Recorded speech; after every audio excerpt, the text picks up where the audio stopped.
আসসালামু আলাইকুম বন্ধুরা। আমার প্রতি মাসের একটা রুটিন হলো আমি মাসের শেষের দিকে কবুতরের জন্য সিড মিক্স তৈরি করি। জি হ্যাঁ বন্ধুরা, এখানে দেখতে পাচ্ছেন এখানে কিন্তু অনেক রকম সিড আসে, প্রায় 10 রকম সিড এখানে আমি রেখেছি। এই সিডগুলো দিয়ে আমি কিন্তু কবুতরের খাবারটা তৈরি করব। তো বন্ধুরা, এই সিড মিক্সগুলো তৈরি করার আগে আপনার একটা জিনিস মাথায় রাখতে হবে, সেটা হলো পুষ্টি উপাদান। যে এই কোন খাবারগুলো আমি কেন তৈরি করছি সেটা আমার জানতে হবে। আমি যদি একটা কাজ করি, শুধুমাত্র দেখতে পাচ্ছেন ডাল আছে, ওই ডালই যদি তাদের খাইয়ে যায় তাহলে কিন্তু সমস্যা হয়ে যাবে, কবুতরের ডায়রিয়া হয়ে যাবে, পেটে সমস্যা হয়ে যাবে। আবার আমি যদি শুধুমাত্র এই যে দেখতে পাচ্ছেন তেল, এই তেল জাতীয় খাবার যেগুলো আছে, এই যে সরষা, এগুলো যদি খাওয়াইতে থাকি তাহলে তাদেরও কিন্তু পেটে সমস্যা হয়ে যাবে, অথবা তাদের কিন্তু চর্বি জমে যাবে। আর আমি যদি শুধুমাত্র এই যে যেই খাবারগুলো আছে মানে ধান গম এগুলো যদি খাওয়াতে থাকি তাহলে দেখা যাবে তারা বেঁচে থাকবে, ঠিক আছে, তাদের মানে পটিটাও ঠিক থাকবে, ঠিক আছে, কিন্তু তাদের ডিম বাচ্চায় সমস্যা হয়ে যাবে। তো তার কারণ হলো বন্ধুরা, আমাদের সবার আগে জানতে হবে পুষ্টিগুণ সম্পর্কে, যে আমরা কোন খাবারটা এখানে কেন ইউজ করছি। তো সবার আগে যে জিনিসটা আসবে সেটা হচ্ছে কার্বোহাইড্রেট। যা বন্ধুরা, এই যে মানে এখানে যতগুলো খাবার আছে এর মধ্যে কিন্তু সবার মধ্যেই কিন্তু প্রায় মানে সব রকম পুষ্টিগুণই আছে, কোনোটার মধ্যে হালকা দুই একটা কম থাকতে পারে, ভিটামিন মিনারেলস। তো কিন্তু একটা বিষয় আছে, সেটা হচ্ছে কোনো খাবারের মধ্যে একটা উপাদান কিন্তু অনেক বেশি থাকে। তো বন্ধুরা, ঠিক এই জন্যই আপনারা দেখতে পাচ্ছেন আমি পুষ্টিগুণের কথা মাথায় রেখে এই যে দিকে দেখতে পাচ্ছেন গম এবং ভুট্টা অনেকগুলো, এবং ওই যে ওখানে দেখতে পাচ্ছি আমি ধান রেখেছি, আলাদা করে রেখেছি। কেন রেখেছি সেটা আমি পরে বলছি। এগুলো কিন্তু অনেকগুলো, আর এই বাকি খাবারগুলো আছে এগুলো কিন্তু কম। তো আপনারা এটা বলতে পারেন যে এগুলো জিনিসের দাম কম, এই জন্য আমি এগুলো বেশি নিয়েছি, এগুলোর দাম একটু তাদের থেকে 2-3 গুণ বেশি, এই জন্য এগুলো কম নিয়েছি। আসলে বন্ধুরা তা না, এটা আমি পুষ্টিগুণের উপর মানে পুষ্টিগুণের কথা মাথায় রেখে আমি কিন্তু এগুলোকে কম নিয়েছি এবং এগুলোকে বেশি নিয়েছি। সো বন্ধুরা, এখন কথা হলো আমরা যে এখানে খাবার রেখেছি এর মধ্যে কার্বোহাইড্রেট সব থেকে বেশি কোন কোন খাবারে আসে। এ দেখতে পাচ্ছেন গম, ভুট্টা, এ দেখতে পাচ্ছেন এখানে চীনা, ডাবরি, এবং ওইখানে আছে ধান। এগুলোর মধ্যে আমাদের কার্বোহাইড্রেট বেশি আছে এবং এইগুলোই কিন্তু আমাদের ম্যাক্সিমাম হয়ে গিয়েছে। দেখতে পাচ্ছেন অনেকটা প্রায় 70% মতোই আমাদের কিন্তু কার্বোহাইড্রেট বেস কিন্তু এখানে সিড আছে। সো বন্ধুরা, কার্বোহাইড্রেটের পর আমাদের মাথায় রাখতে হবে প্রোটিন। জি হ্যাঁ বন্ধুরা, আমরা প্রোটিনের জন্য ইউজ করছি, এই দেখতে পাচ্ছেন এখানে 5-6 রকম ডাল আছে। সব থেকে বেশি ইউজ করেছি আমি, এই দেখতে পাচ্ছেন আমাদের দিকে বলা হয় আখড়া, দেখতে পাবেন এগুলো কিন্তু খুব ছোট ছোট দানা, এই দানাগুলো তারা খেতে অনেক পছন্দ করে। সো বন্ধুরা, ডালের জন্য আমরা ইউজ করেছি ছোট ছোট ডাল, এবং এই যে এগুলো দেখতে পাচ্ছেন মাঝারি এরকম ডাল এইগুলো। সো বড় বড় জাতীয় অনেক রকম ডাল আছে, সেই ডালগুলো আমি এখানে ইউজ করি নাই, কারণ সেই মানে অনেক কবুতর আছে বড় বড় যেগুলো দানা হয় তারা কিন্তু সেগুলো খেতে চায় না। বাট এই যে এখানে যে কয় রকম আপনার ডাল দেখতে পাচ্ছেন, এই ডালগুলো কিন্তু আকারে মানে মিডিয়াম সাইজ অথবা ছোটো সাইজ, এগুলো তারা খেতে পছন্দ করে এবং এগুলো তারা মিস করে না। আমি যখন এই খাবারগুলো দিব তারা কিন্তু সবার আগে ওই ডালগুলো খেয়ে নেবে। বাট এখানে সমস্যা হলো বন্ধুরা, আপনি যদি শুধু তাদের ডাল খেতে দেন তাহলে কিন্তু সমস্যা হয়ে যাবে, তাদের পেটে সমস্যা হয়ে যাবে। তো এই জন্য ডালের পরিমাণ এখানে দিতে পাচ্ছেন আমার এখানে 20% মতো এখানে ডাল আছে। তো বন্ধুরা, 70% আমি রেখেছি কার্বোহাইড্রেট বেস খাবার, এবং প্রায় 20%-এর মতো আমি রেখেছি আমার ডাল জাতীয় খাবার। আর ঠিক তার পরবর্তীতে আসবে বন্ধুরা আমাদের আরেকটা খাবার, সেটা হচ্ছে অয়েলি সিড। জি হ্যাঁ বন্ধুরা, আমি এখানে অয়েলি সিডের জন্য 2 রকম সিড আমি ইউজ করছি। এই দেখতে পাচ্ছেন এখানে, এটা হচ্ছে সরিষা, যেটা আমাদের অঞ্চলে অনেক বেশি হয়ে থাকে, এবং এটা কিন্তু সব থেকে পাওয়ারফুল একটা অয়েলি সিড।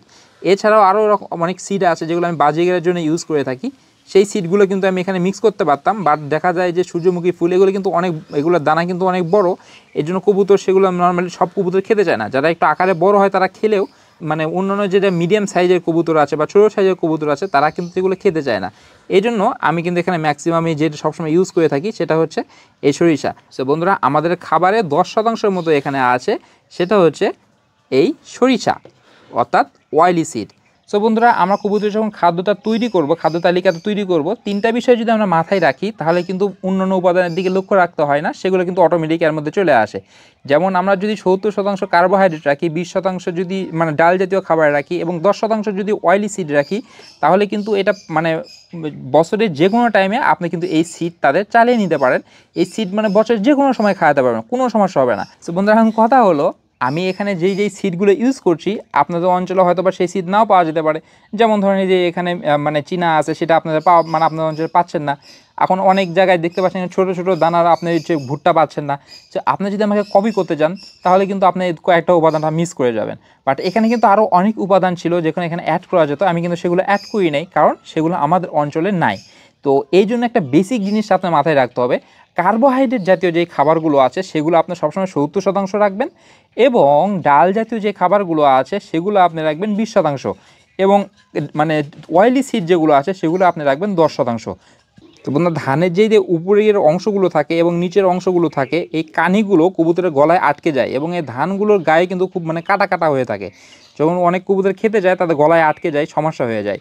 এই জন্য অনেকে এই ধানটাকে স্কিপ করতে চান, বাট আমি কোনো সময় ধানটা আমার সিড মিক্স থেকে স্কিপ করি না বন্ধুরা। আমি গম স্কিপ করতে পারি, আমি ভুট্টা স্কিপ করতে পারি, কিন্তু আমি আমার কবুতরের মানে খাবার থেকে আমি কোনো সময় ধান স্কিপ করি না এবং করবও না। তার কারণ হলো এই ধানের মধ্যেই এইখানে যতগুলো মানে কার্বোহাইড্রেট জাতীয় খাবার আছে, এই ধানের মধ্যে কিন্তু সবথেকে ভালো পুষ্টিগুণ আছে। তো বন্ধুরা, কথা হলো এই ধান যেহেতু কবুতরের গলায় আটকে যায় এই জন্য অনেকে ইউজ করেন না, বাট আমার কি কবুতরের গলায় এই ধানগুলো আটকে যায় না? বন্ধুরা, নর্মালি আটকে যায় না, কারণ আমি আমার কবুতরকে যেহেতু এগুলো ছোটোবেলা থেকে খাইয়ে অভ্যস্ত করেছি, এই জন্য তারা কিন্তু ধান সম্পর্কে খুব তাদের ভালো আইডিয়া আছে, যেটা ধান এটা এইভাবে খেতে হয়। বাট আপনি যদি হঠাৎ করে ধান খাওয়ান, তারা মনে হয় এই যে এগুলো যেই মানে সিটগুলো আসে এগুলো কিন্তু সব মানে সিলসিলা, আর গা কিন্তু মানে খড়খড়া, এই জন্য গলায় আটকে যায়। তো ওইরকম সিলসিলা মনে করে তারা কিন্তু হঠাৎ করে ওইভাবে মানে তাদের মতো গিলে খায়, তখন তাদের গলায় আটকে যায়। সো বন্ধুরা, এখানে আর একটা হ্যাকের কথা বলি, সেটা হচ্ছে আমি এই সিড মিক্সটা তৈরি করে আজকে রোদে রাখবো, তাদের ভালোভাবে শুকাইতে দিব। তারপরে আমি ওই যে দেখতে পাচ্ছেন আমার কৌটা, ওই কৌটার মধ্যে রাখবো। বাট যখন দেখবো যে যেই কবুতরগুলো মানে নিচে বাবু ফুটেছে, বাবু আছে, তাদেরকে কিন্তু এই সিড মিক্সের মধ্যে আমি কিন্তু আরও কিছু জিনিস আসে বেশি দিব, যেটা সেপারেট করে রাখি। এই যে যেমন দেখতে পাচ্ছেন সরিষা, এটা কিন্তু তখন তাদের সরিষার পরিমাণ আমি কিন্তু আরও বাড়িয়ে দিব, মানে 2 থেকে 3 গুণ করে দিব। কারণ বাবুদের যদি সরিষা খাওয়ানো হয় তাদের গ্রোথটা অনেক বেশি থাকে, এবং যখন বাবুরা ছোটো থাকে তখন তারা ছোটো খাবার খেতে পছন্দ করে।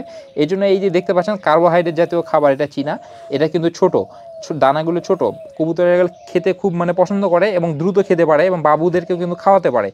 বাবুরা কিন্তু এই খাবারগুলো দ্রুত খেতে পারে। এই জন্য বন্ধুরা, সেই সময়গুলোতে কার্বোহাইড্রেটের জন্য আমি এইগুলো একটু কম দেবো, মানে এই সিড মিক্সের সাথে আমি কিন্তু তখন এইগুলো সেপারেটলি আরও কিন্তু অ্যাড করে দেবো বেশি। আর বন্ধুরা, কবুতরের বাবু যখন বড় হতে থাকবে তখন কিন্তু আমাদের এই খাবারগুলো বা কমিয়ে দিতে হবে, নতুবা হবে কি, যদি তার বাবা মা কবুতরের বাচ্চা বড় হয়ে গেছে, তখন এই মানে যে আপনার সরিষা খেতে আসে, তাহলে কিন্তু আর পেটের মধ্যে চর্বি জমতে পারে, তখন কিন্তু মানে ডিম বাচ্চা তার কিন্তু পরবর্তী ডিম বাচ্চা কিন্তু আর সমস্যা হয়ে যেতে পারে। আর যদি আপনি এই ছোটো খাবারগুলো তাদের দিতেই থাকেন, তাহলে কিন্তু বহু বড় সমস্যা হয়ে যাবে। তখন তারা এই যে বড় বড় দানা আছে এগুলো তারা খেতে যাবে না, ছোটো দানা যেহেতু খেতে সুবিধা হয় তখন এই খাবারটা তারা বেশি খাবে। এই জন্য যখন বাবুটা বেশি ছোটো থাকবে তখন এই খাবারটা দিবেন, বাট 2 সপ্তাহ বয়স যখন পার হয়ে যাবে, 3 সপ্তাহ হয়ে যাবে, তারপরে এই খাবারগুলো কিন্তু আর দেওয়া যাবে না, তখন একদম সব নর্মাল সিড মিক্স। সো বন্ধুরা, এটাই হলো আমার কবুতরের বেসিক সিড মিক্স।